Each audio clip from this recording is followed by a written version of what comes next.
Alors que le brouillard et le froid s'emparaient de nos existences, un soir d'Halloween, propice à l'expression des émotions les plus sombres, des violences les plus enfouies, mais aussi d'un humour, un humour noir bien sûr, la librairie L'Infinie Comédie de Bourg-la-Reine recevait l'auteur nord-américain Jay Kingston. Ce dernier fait paraître aux éditions Gellmeister un nouveau livre qui s'appelle « Ainsi va le monde ». C'est le libraire Benoît Trémolière qui va poser les questions. Benjamin Guérif, responsable de collection chez Gellmeister, traduit les propos de l'auteur.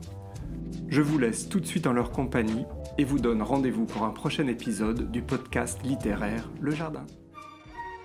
I've loved Chicago forever and wanted to write a book. Not just set in Chicago, but in a way a book about Chicago. But no, it is very much about my main character having to confront the worst kind of man.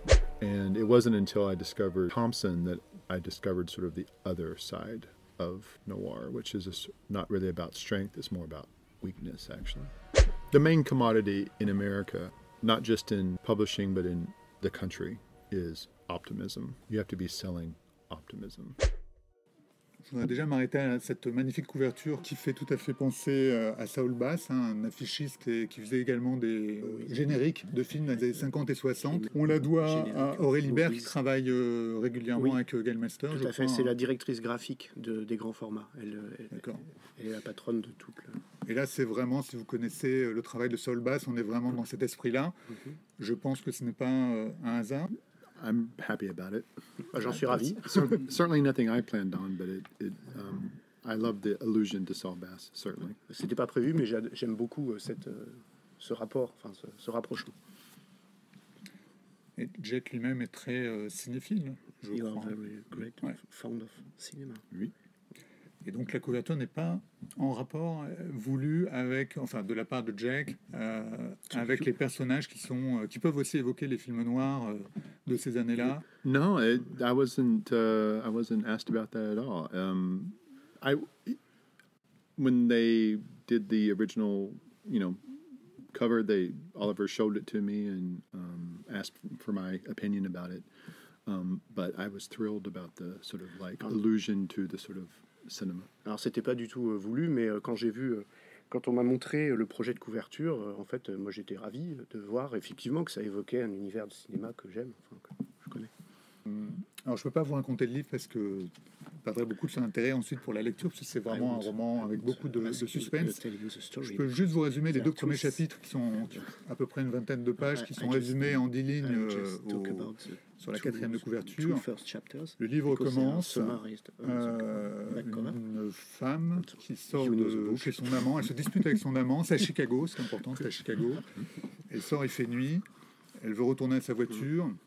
Elle est agressée par un homme avec un grand couteau qui l'entraîne dans une ruelle. Elle se débat, elle attrape le couteau, elle le blesse à la gorge comme ça.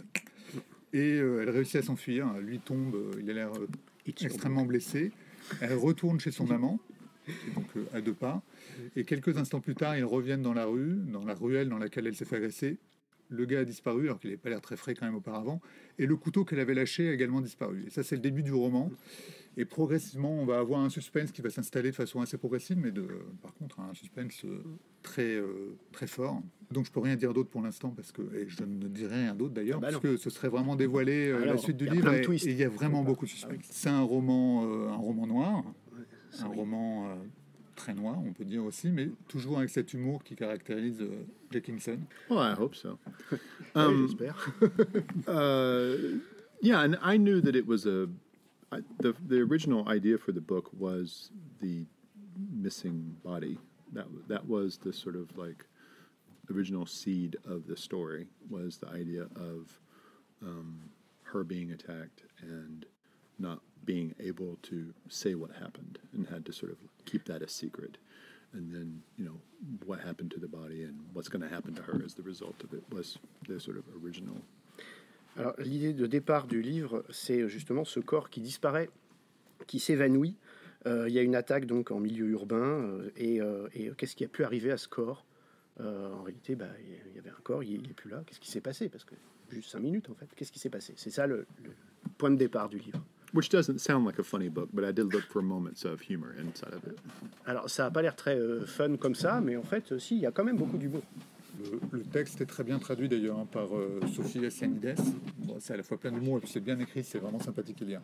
C'est un roman choral, il y a plusieurs personnages qui vont s'exprimer les uns après les autres. Alors cette femme qui a été agressée, un détective privé, un homme qui n'est pas le détective, évidemment, qui n'est pas non plus l'agresseur, mais on va vite comprendre que c'est un psychopathe de la plus terrible espèce. Et ces différentes personnes vont raconter les journées qui vont se dérouler à partir de ce premier jour, chacune à sa façon, et on va découvrir, ça va se mettre en place progressivement ce qui s'est réellement passé. Il y a d'autres personnages, des personnages secondaires, certains assez truculents, et puis il y a Chicago, qui est aussi un personnage à part entière, et ça c'est très différent des romans précédents, qui étaient plutôt dans des milieux, des petites villes rurales, dans l'Amérique profonde.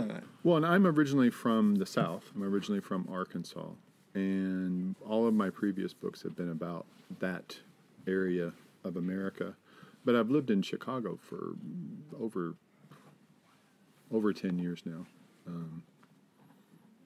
like 12 years maybe, and have loved Chicago forever, and wanted to write a book, not just set in Chicago, but in a way a book about Chicago. Alors, je viens du sud, de l'Arkansas, donc sud profond, et mes anciens livres, mes précédents livres se passaient tous là-bas. Mais en fait, ça fait 10 ans, même 12 ans maintenant que je vis à Chicago. Et en fait, j'adore Chicago. Et je voulais faire un livre, non seulement qui se passe à Chicago, mais où même c'était vraiment un décor important, enfin comme un personnage. Il y a un autre élément qui change pas mal par rapport au livre précédent. C'est déjà un peu le cas dans celui qui était juste avant, celui-ci rattrape-le. C'est la place de la religion, qui est toujours présente, mais qui est moins le sujet que comme ça pouvait être dans les premiers livres où on sentait qu'il y avait des choses à régler peut-être. Il y a quand même un prêtre pédophile un peu qu'on aperçoit vraiment de loin dans le livre, une prof de théologie aussi. Et donc moi je me demandais, vous avez réglé votre problème avec la religion Yes, I have a problem with religion. No, it will never be over. Alors oui, j'avais un problème avec la religion et non, c'est jamais réglé. But I did want to move away from the intense religious focus of the early books. In part because I've done that. I've dealt with that in such detail with the earlier books. And something about moving this book to Chicago changed that aspect as well, because Arkansas, where I grew up, is an intensely religious place. Chicago is less so. And so the story itself changed because of the location, just the focus of it. Alors, je voulais un peu me décaler de l'aspect religieux un peu intense de mes précédents livres, en sortir un peu parce que je l'ai déjà traité pas mal en détail. Et c'est vrai que Chicago a permis de changer un peu ça, parce qu'en fait, l'Arkansas, dans le sud, c'est très religieux, et beaucoup plus que ne l'est Chicago. Et du coup, le fait de changer de lieu permet de prendre un peu de distance avec ça. The main character of this book, Alice, the woman who's attacked, is a professor of religion. And so that was a way of dealing with, in some ways, the religious question in a different way than I had dealt with it in earlier books, too. Alors, Alice, le personnage principal de ce livre, elle est professeure de théologie. Donc, c'est quand même un moyen on peut parler de religion, mais c'est un moyen d'un peu se sortir des précédents. Dans les précédents livres, il était beaucoup question de pasteurs et de voilà. Donc c'est pas absent, mais c'est moins omniprésent. Her connection to religion is more intellectual than emotional, and so I thought that was an interesting place to explore. Là, le lien avec la religion, il est plus intellectualisé que émotionnel, et il trouve que c'est intéressant d'explorer cet aspect maintenant. Dans le cas d'Alice, ce n'est pas son lien à la religion, donc elle est professeure de théologie, elle est dans un établissement qui s'appelle Sainte quelque chose. Il n'est pas dit que ce soit une université catholique ou en tout cas religieuse. C'est pas précisé, mais on imagine. En tout cas, ce n'est pas négatif. C'est un aspect effectivement intellectuel, mais qui n'est pas négatif, contrairement à ce qui a été vu. Well, no, and the institution she works at is based on an actual college in Chicago called Loyola University, which is a Jesuit school, and so is very, very Catholic. But it's also it's as secular as it is religious, if you see what I mean. Like most of the students that go there are not necessarily Catholic, or not necessarily intensely Catholic. It's just part of the intellectual tradition of the school. Cette professeure, elle enseigne dans une université qui est inspirée d'une vraie institution catholique de Chicago, qui est jésuite donc. Mais ce qui est intéressant, c'est que en fait, dans cette vraie institution, tous les étudiants ne sont pas forcément hyper catholiques. C'est plutôt des études ils y vont parce que c'est intellectuel, parce que c'est de bon niveau, et bon, c'est catholique, mais c'est pas fondamentaliste, en fait. Je pense. C'est ça l'idée. Mais c'était un peu différent dans l'Arkansas, en fait. C'était plus... voilà. C'est quand même dans un environnement qui est assez libéral finalement, même si c'est dans un... attention, parce que libéral, ça ne veut pas dire la même chose. Pardon, oui, enfin si, d'ailleurs là en l'occurrence, libéral dans le sens américain. C'est ce que tu veux dire. Ouais. Ok. Elle est pas, en tout cas, elle est pas... Les gens qu'elle fréquente et qu'on retrouve dans une fête chez elle ne sont pas particulièrement religieux. Well, no, the school itself, you mean? Ouais. Yeah, is... Oui, c'est assez libéral, entre guillemets. Enfin, encore une fois, avec le problème que ce mot n'a pas le même sens en anglais et en français, mais voilà. Je crois qu'aujourd'hui, il y a beaucoup de gens qui sont ici qui n'avaient pas lu les précédents livres de Jack Kingston, il me semble. Donc j'insiste un peu sur ce point de vue de la religion. Est-ce qu'ils ne vous connaissent pas? Peut-être qu'on peut, à moins que ce soit gênant, mais reparler un peu de ce qui fait que la religion était si présente dans vos livres. So the first books are about the fundamentalist version of Protestantism that I was raised in. Alors ces premiers livres, parlent d'une vision fondamentaliste du protestantisme dans laquelle il a été élevé. A book like Om Nom Du Bien is all about the Southern Baptist Church. Et celui-là notamment parle donc d'hommes d'église et de voilà. But then this book is more about, so in my early 20s I was a member of the Pentecostal church, and so this is more about that. Et quand j'avais une vingtaine d'années, j'étais membre des pentecôtistes, de l'église pentecôtiste, et donc celui-là, Rattrape-le, parle plus de ça. The thing we're talking about with this book is that she is sort of part of what we would call like a social justice kind of Catholicism. Et celui-là, il parle plutôt d'un aspect de justice sociale, enfin, lié à un aspect de justice sociale plus lié au catholicisme. Which, the sort of like good lefty version of the Catholic faith, basically. Voilà, une version de la foi catholique plutôt bonne, en fait. So very, very different than the earlier books. Donc il y a différents aspects du christianisme. C'est presque aussi un roman féministe. Les hommes dans le roman sont, à part la famille d'Alice, mais ils sont tous affreux. Et les femmes sont plutôt sympathiques. La loteuse, mais plus. There are twists. There are turns. Ambivalent. But no, it is very much about my main character having to confront the worst kind of man, certainly. And not just a man, but a man who's particularly a misogynist and a man who hates women and wants to punish women. Like, she's sort of forced to suddenly be confronted with that kind of a man. And she's sort of plunged into that world that she has no idea really existed. En fait, son personnage principal, qui est féminin, qui est une femme, est obligé d'affronter la pire sorte d'homme qui soit, enfin, qui sont violents, qui sont psychopathes, et de se confronter à un univers masculin dont elle n'avait pas forcément idée, en fait. T'es intellectuel, tout ça, voilà. Et en fait, elle affronte le vrai. And if the book has tension, I hope it's that the tension comes from hoping to see if she'll survive this interaction with these kinds of people. Et l'idée du livre, c'est de savoir aussi comment cette femme va pouvoir survivre à son interaction avec ce genre de type, quoi. Ils sont effectivement vraiment abominables, mais et même absolument awful. Même le détective qui est moins psychopathe, si je puis dire, que les autres, il est quand même menteur, truand, tout ce qu'on veut, mais il y en a pas un pour attraper l'autre, quoi. He's flawed, but aren't we all? Ouais, il est bon. Il se débrouille.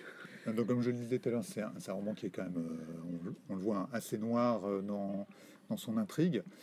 Les choses sont assez terribles, mais toujours avec cet humour. Ça fait penser à certains Gilmore, auteurs et américains. Est-ce qu'il y a une école américaine de ce type de roman à laquelle appartiendrait Jim Thompson ou Eric Rose? Well, Jim Thompson was certainly a big influence on me. Jim Thompson a eu une très grande influence sur moi. He was when I was young, when I discovered noir, I discovered it through sort of classic detective fiction like Chandler and Hamlet and so on and so forth. But those books are about a certain kind of strength. And it wasn't until I discovered Thompson that I discovered sort of the other side of noir, which is not really about strength, it's more about weakness, actually. Alors quand j'étais jeune, évidemment, Thompson a eu une très grande influence sur moi. Quand j'étais jeune, j'ai découvert les romans d'enquêteurs, de détectives classiques, les Chandler et compagnie. Et après, quand j'ai découvert Thompson, en fait, c'est une autre dimension. J'ai découvert une autre dimension qui n'était pas seulement juste une enquête ou quelque chose, mais quelque chose de plus profond, en fait. It was Thompson for me. Anyway. I mean, we could say James M. Cain did this first, but Thompson for me was the one that really moved noir fiction into the realm of examining the psychology of the criminal and the anti-hero. And that was, when I discovered that, I realized, oh, I want to do that. Alors en fait, bon, il y a aussi James Cain qui a fait ça, sur la mort. Mais en fait, quand j'ai découvert Thompson, j'ai découvert que le roman noir, la fiction criminelle noire, pouvait explorer la psychologie des criminels et du véritable anti-héros. Et en fait, je me suis dit, wow, c'est ça que je veux faire. On retrouve cette dimension, mais on retrouve aussi l'humour, qui est aussi l'humour noir très présent chez Thompson, qui vous relie tous les deux. Si on aime Jim Thompson, et que je vous invite à lire, c'est vraiment un auteur incroyable, vous aimerez Jack Kingston, et si vous aimez Jack Kingston, vous aimerez Jim Thompson. I agree. Il est d'accord. Although, can I say one thing about that, though? There is an influence of Thompson here, but in a way, I should have said this. For me, this book is a little bit closer to a David Goodis book, in especially dealing with the main character, because the emphasis is more on her than it is the criminals, and so she's morally conflicted in a way that's sort of closer, I think, to a Goodis novel than a Thompson novel. Alors il y a une influence de Thompson en général, oui, mais là, je dirais plus une influence de David Goodis, parce que en fait, c'est la façon dont le personnage principal, la professeure de théologie, interagit avec les criminels. C'est plus la veine de Goodis, à mon avis. Et puis aussi un grand classique. But the humor is closer to Thompson because Goodis didn't have a sense of humor. Mais c'est plus proche. L'humour, c'est vrai, c'est plus proche de Thompson parce que Goodis n'avait pas le sens de l'humour. Il y a eu un article du journal Le Monde il n'y a pas très longtemps sur la relation entre les auteurs américains et les auteurs français, qui indiquait notamment que pour certains auteurs américains, ils avaient trouvé l'expression, c'était terre d'asile. Une terre d'asile en France. Certains auteurs de Gallmeister étaient cités, donc vous, Jack, également Peter Faris, Benjamin Whitmer, et puis des auteurs édités par l'édition Lania Levy, Eddie Harris, Seth Greenland et Ian Levinson. On peut citer aussi Douglas Kennedy, parce que je crois que c'est un peu le cas également, avec des auteurs qui sont édités en France, traduits en français, sans être obligatoirement édités aux États-Unis, ou en tout cas pas au même moment. J'aimerais bien avoir le sentiment, savoir comment Jack explique ce phénomène. The good taste of the French? Voilà. Le bon goût des Français fait que... I suppose. I don't know. If I comment on this, am I saying more about my situation or am I saying more about the publishing industry in America? I don't know. Whatever I say sounds somewhat self-serving to me, but I do think that not just French readers, but French publishers are sort of more open to a certain kind of fiction that American publishers are not. Parler de ma situation ou parler de la publication de la situation éditoriale aux États-Unis, bon ça je sais pas trop, mais je crois que sans doute les éditeurs français sont plus ouverts à un certain type de littérature américaine que les éditeurs américains eux-mêmes, ce qui explique y ait des auteurs américains publiés plus en France qu'aux États-Unis. We talk about people like Jim Thompson and David Goodis, but they never sold lots of books in America. Those guys died poor, you know what I mean? So the tradition of this kind of literature not necessarily being commercially lucrative is decades old. On a parlé de Thompson ou de Goodis, mais ces gens-là n'ont jamais vendu énormément aux États-Unis. D'ailleurs, ils sont morts pauvres. Et sans doute que cette tradition de ce type de littérature n'était pas jugée suffisamment rentable aux États-Unis. The main commodity in America, not just in publishing but in the country, is optimism. You have to be selling optimism. Le point le plus important aux États-Unis, c'est pas seulement en littérature, c'est en tout. Hein. C'est optimiser les ventes. Voilà. Faut être rentable, quoi, en gros. And so if your work sort of exists in darker spaces, it's not as commercially viable. Et si vous écrivez sur des aspects un peu sombres de la société, c'est pas forcément ce qui est le plus vendeur, quoi. Voilà. Seth Greenland, dans l'article, disait que son dernier roman, Plan américain, il y avait une femme noire, et que le manuscrit n'avait même pas été présenté par son agent à des éditeurs américains, parce qu'il disait un homme blanc qui écrit sur une femme noire. Aujourd'hui, c'est très compliqué. Comment il s'appelle l'autre? Greenland, Seth Greenland. Ouais, Seth Greenland. Well, I mean, fiction certainly should be about empathy and should be about finding your way into other people's lives. That's a good place to start with fiction. Je pense que la fiction, ça devrait commencer par... en fait, le sujet, c'est de trouver... C'est l'empathie, c'est de trouver sa voie dans la vie d'autres gens. Ça commence comme ça. And, ça devrait être ça. And so I don't want to see any sort of constraints put on that. My main character in this book is a woman. I'm not a woman, so I'm making a leap. Il ne faut pas se tromper sur les contraintes que ça représente. Son principal personnage, là, c'est une femme, et je ne suis pas une femme. Breaking news. Well, breaking news.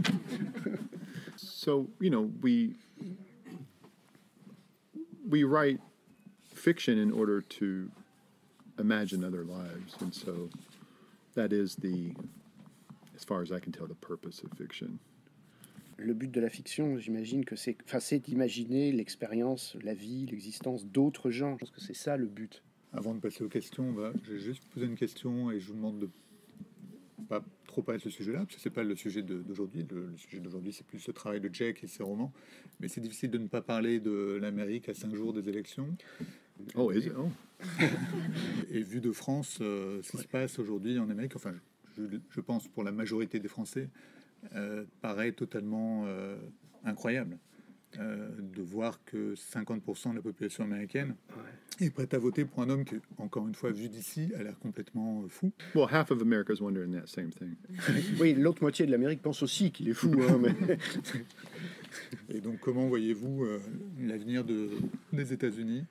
As far as the election goes, you have to understand a couple of things. One is that because of the way that voting is set up by region, it favors more rural regions. Alors, pour comprendre d'ici à ce que les élections arrivent, il faut se souvenir de certaines choses, notamment que le système des grands électeurs favorise les territoires ruraux conservateurs. So if a candidate has those regions, he has an advantage over regions that are more populated but are more centered in cities. Donc le candidat qui aura l'avantage de ces territoires ruraux qui gagnera dans ces territoires ruraux, c'est avantagé par rapport à celui qui aura des territoires peut-être plus peuplés, mais regroupés dans des villes. So what I'm saying is part of the power in terms of getting votes of a character like Trump is just that he has this advantage because of the system.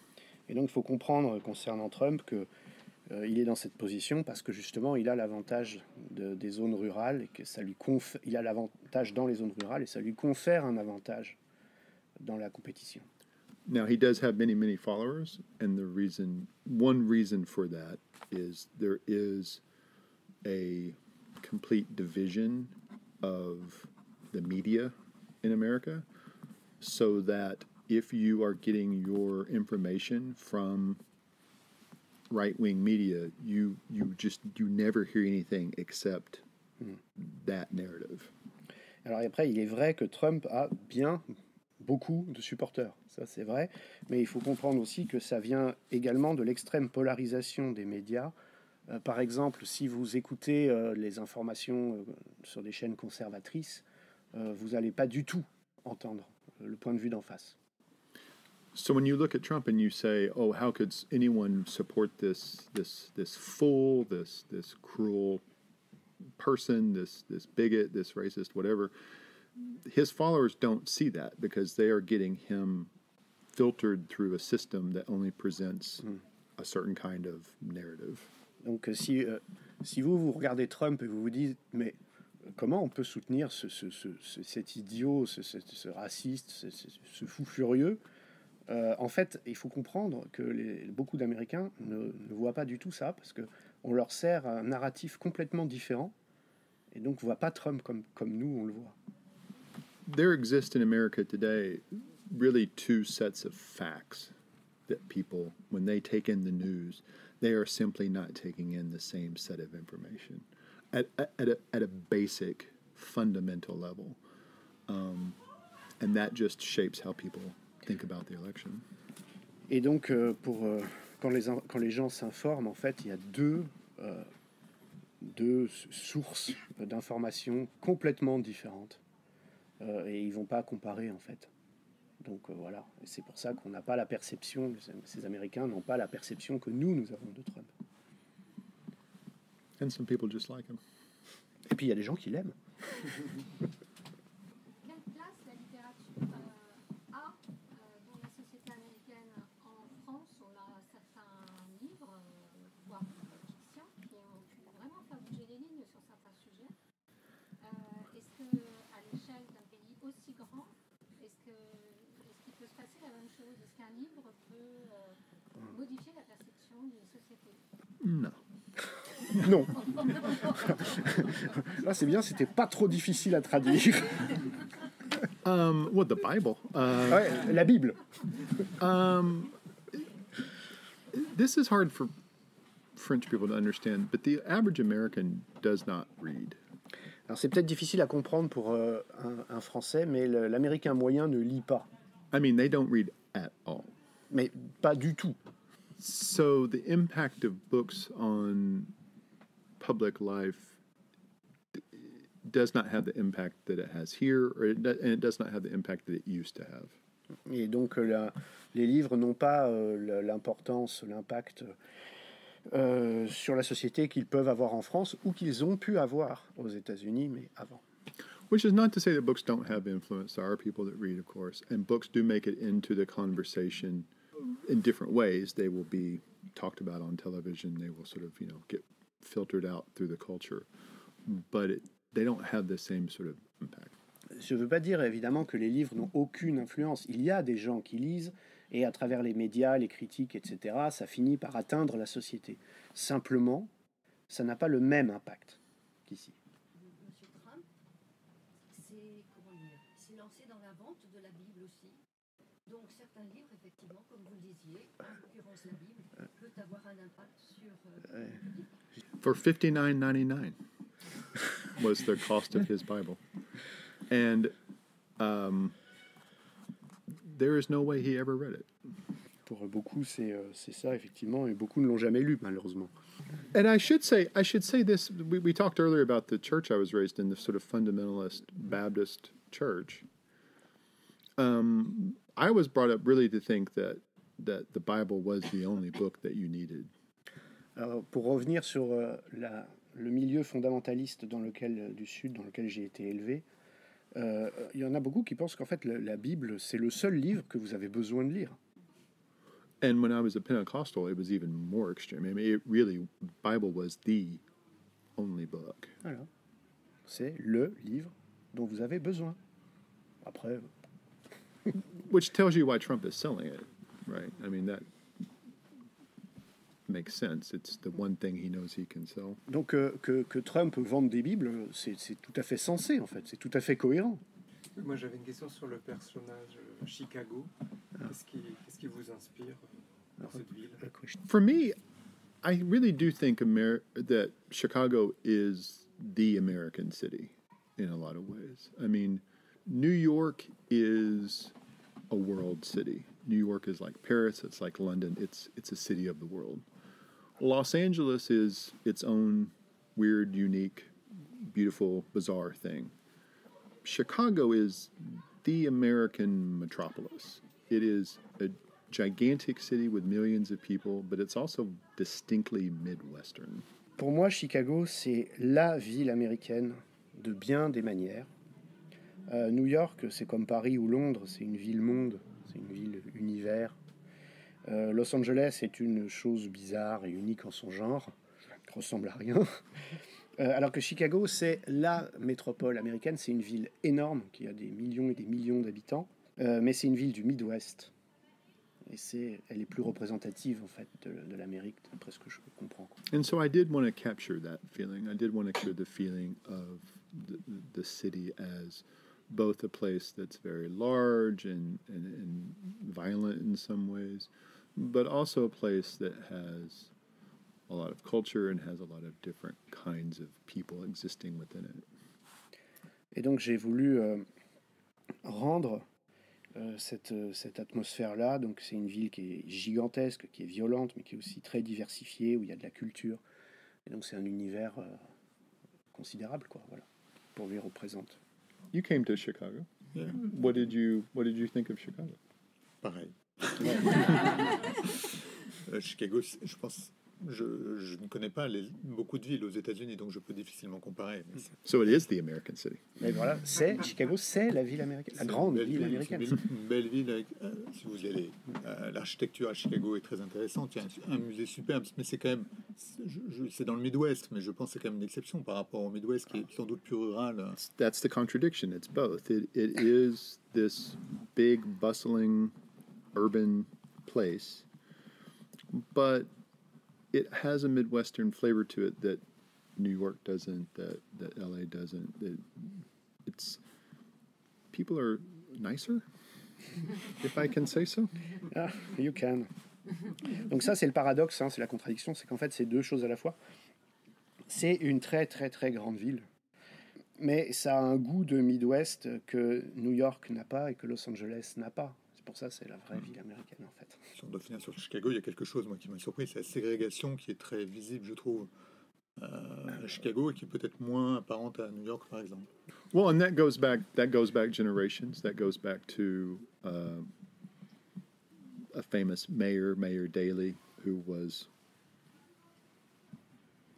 the Caesar of Chicago, who wielded enormous power for decades. Everything in Chicago is named after Mayor Daley, and he designed, when they put in the interstate, they designed where they were going to put it so that they would sort of cleave the city in half, and that segregation is not by accident. C'est Daley, the name of the man. Daley. Ouais. Donc ça remonte à loin. C'était un grand maire de Chicago, on appelait le César de Chicago, qui s'appelait Daley, et qui a organisé la ville comme ça, avec une grande avenue au milieu, et puis qui a séparé les quartiers en fonction des populations, et c'est pour ça que ça a été fait comme ça. J'insiste sur le fait que Chicago est effectivement un personnage important du livre. On se promène dans Chicago quand on lit le livre. Where you may get killed. Oui, mais attention, c'est dangereux. Je suppose qu'il est peut-être déjà en train de penser au prochain. Ah. Est-ce qu'il peut nous donner un petit peu les thèmes qui seront abordés? I'm writing it. I'm about 2/3 of the way through. J'ai commencé, j'en suis aux 2/3. And it's very different. Très différent. It's noir, but it's not going to be exactly the same. But it is set in Chicago. It's another Chicago. C'est encore un roman sur Chicago, c'est noir aussi, mais c'est pas pareil que ça. Moi, je voudrais savoir simplement combien de temps prend la rédaction d'un tel livre. I think this one was about 2 years, Voilà, 2 ans. something like that. And it depends.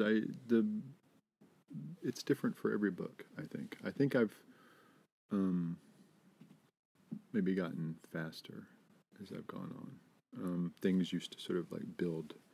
Like this, I say 2 years, that's from the very, very beginning of the idea until sitting here today. Alors 2 ans, c'était vraiment depuis le tout début jusqu'à la fin, mais en fait ça change selon les livres, et puis j'ai l'impression que maintenant ça va plus vite.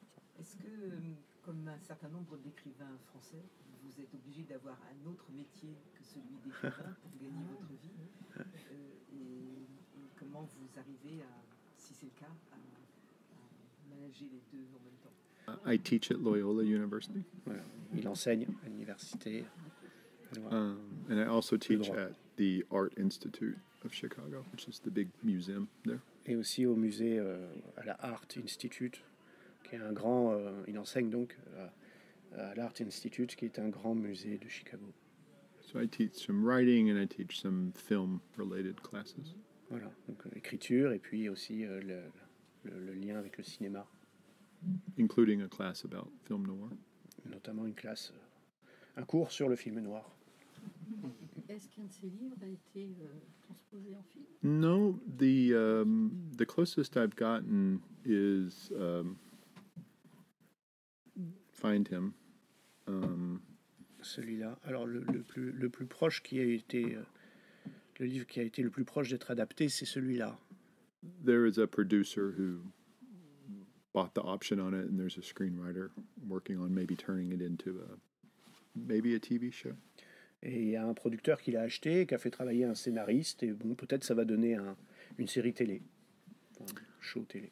But these things take a long, long time. Like it takes even if a book takes a year or two to write, to make a TV show takes much longer. Et tout ça, ça prend énormément de temps. Si un livre, ça prend 1 an ou 2, un truc à la télé, c'est beaucoup plus. And my attitude toward it is the same attitude that Hemingway had. Et j'ai la même attitude que Hemingway à ce sujet. He said the only thing for a writer to do is you drive to the state line of California and you throw your book over the fence and have them throw the money over the fence to you and then you go home. Voilà, vous avez compris, hein, il faut conduire jusqu'à la frontière de la Californie, tu balances ton livre de l'autre côté et tu attends que l'argent revienne. Let them go make their movie. Voilà, allez-y, faites votre film. Quels sont les écrivains contemporains d'aujourd'hui que vous aimez, que vous appréciez? I am reading Dostoevsky right now.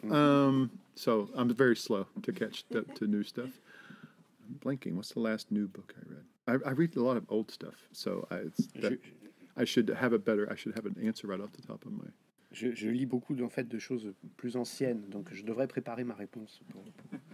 Yes, I'm reading Wolf Hall. Yes, my wife had to tell me. C'est ma femme qui me souffle. Hilary Mantel. Henning. Wolf Hall. Ah, Hilary, non, pas Henning, Hilary. Non, pas Henning. D'accord, j'avais compris Henning Mankell. Donc voilà, moi je sais pas, je l'ai pas lu, je peux pas vous dire. Voilà, par exemple. I've been reading a lot of Patrick O'Brien. I mean, he's been dead for a long time, but Voilà, bon, Hilary Mantel. j'ai lu beaucoup de Patrick O'Brien. so I read lots of different things. En fait, il lit surtout des trucs plus anciens, en fait. Les Russes. Oui, Dostoïevski, et puis les classiques du roman noir, et puis voilà. Et la Bible. Thompson. Ah, la Bible, moins, je crois. Not the Bible too much. Sometimes. Sometimes. Et les films, Ah. quels sont les films, puisque vous aimez le cinéma? Enfin, quels you sont les like films movies. Which movie? The Substance. Substance. Hmm. C'est quoi le titre français? The Substance. C'est le même, d'accord. Cocorico. Yeah, which is a French director. Yeah, You know? okay. Okay, you know this movie? Non, non, je l'ai pas fait. Great, love that. Let's say The Substance. Substance was the last great movie I saw. Voilà. Le dernier gros film super que j'ai vu, c'était Substance, par exemple. But I also watch a lot of old movies too. So I like old stuff. You know, I'm always reading old books and always watching old movies. So. Mais moi, j'aime vraiment les vieux trucs, hein, parce que j'aime les vieux livres, les livres un peu anciens, mais j'aime aussi les films un peu anciens. This year I've seen more movies from the 1940s than I've seen from this year. J'ai vu plus de films des années 40. Which is very common for me. Si vous suivez Jack sur les réseaux sociaux, on voit que Jack et Sophie vont souvent dans un cinéma qui a l'air très très beau, qui s'appelle le Music Box, c'est ça? Ouais. Qui est donc un cinéma à l'ancienne, qui a une programmation plutôt de films des années 50, 40, 60, je dirais. Music Box, tu dis? Music Box. Ouais. There is this theater in Chicago, the Music Box Theater. They would love to know I'm talking about them right now. And they actually, there's a couple of scenes in the novel that are set in this theater, which is a beautiful old theater. It's 95 years old, and it's just very, very... They do lots of retrospectives. They do lots of new stuff. They have lots of special events. They have midnight showings. It's very much a hub of cinephilia in Chicago. Donc vous avez compris, il y a le Music Box, donc un très beau cinéma qui a presque 100 ans et qui projette énormément de films anciens, mais aussi des trucs nouveaux, et puis des shows, des rétrospectives, voilà, tout ce que vous voulez. Et c'est vraiment un antre pour cinéphiles. Et donc en fait, il est tout le temps foutu là.